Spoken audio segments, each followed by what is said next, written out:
Your Excellencies, Martin Schulz, President of European Parliament, Jewsih, former President of the Parliament, Hans Pottering, former President of the Parliament, our dear friend Yuli Edelstein, Minister of Public Diplomacy and Diaspora of the State of Israel, members of European Parliament, members of European Commission, members of the European Jewish Congress, distinguished and honorable survivors.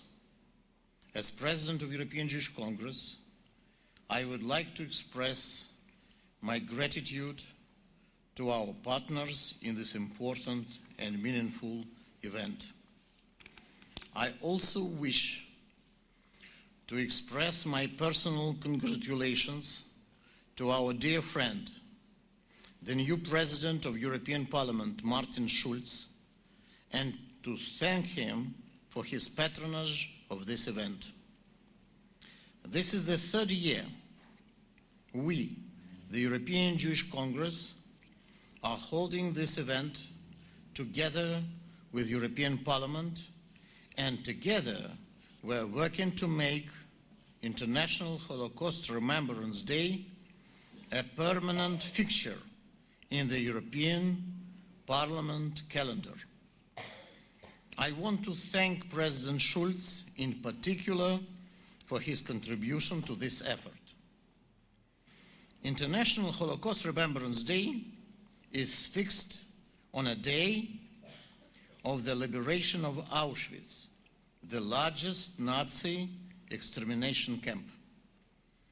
This is a place so dreadful, so far beyond our earthly descriptions of horror, that it was described by Holocaust survivor and writer Yichel Dinur as a different planet, which he called the planet of the ashes, and it was really a planet of evil.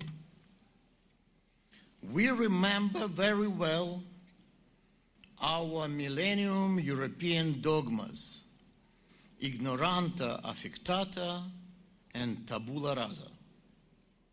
It is our human nature to distance ourselves from evil, to avoid its confrontation, to use the filter of our human memory to protect ourselves and distance ourselves from it by retaining our memories of the good and limiting our memories of the evil and painful.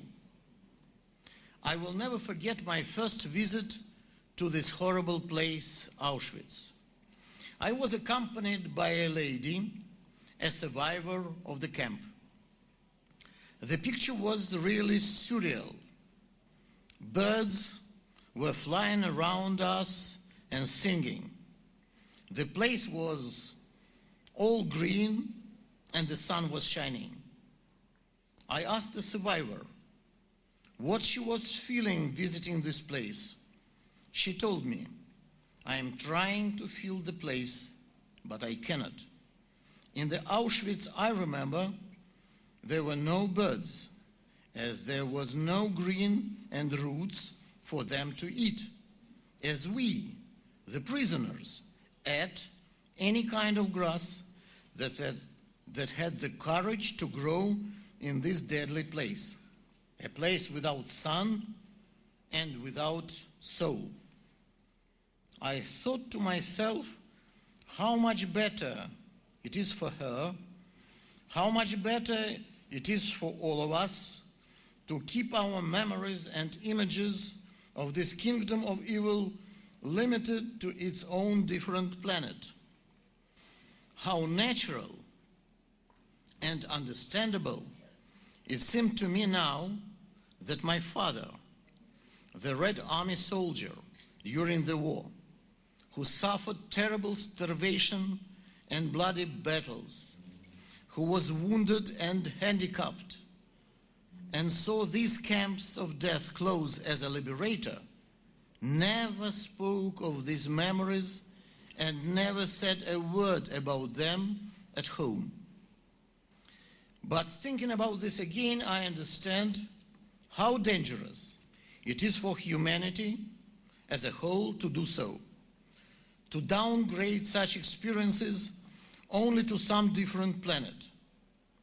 We have learned only too well how that different planet is not a different planet at all, but exists here on Earth.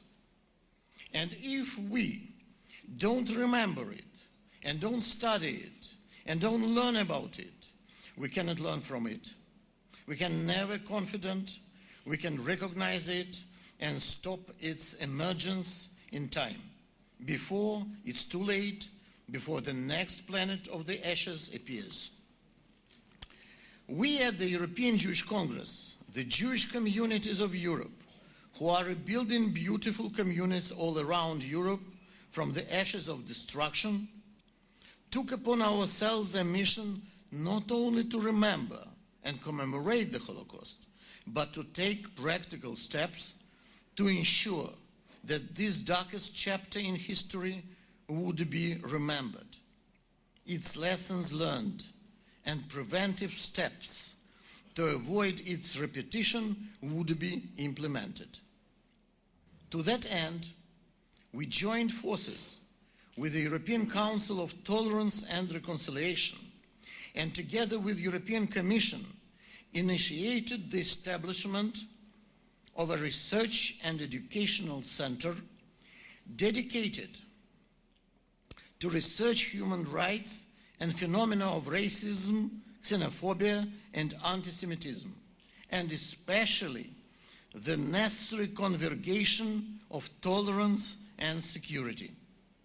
This center of secure tolerance will not be simply an academic center researching theory, but an active and dynamic center that will provide legal tools for democratic countries of the European Union to protect themselves against such intolerance and against other such threats that endanger freedom and democratic values of these countries.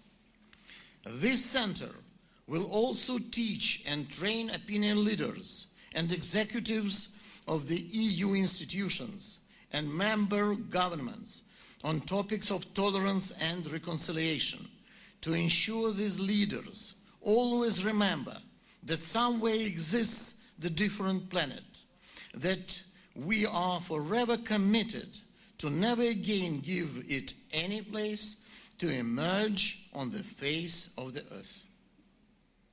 I wish to express our deepest gratitude to President Barroso for giving his patronage and support to this important initiative.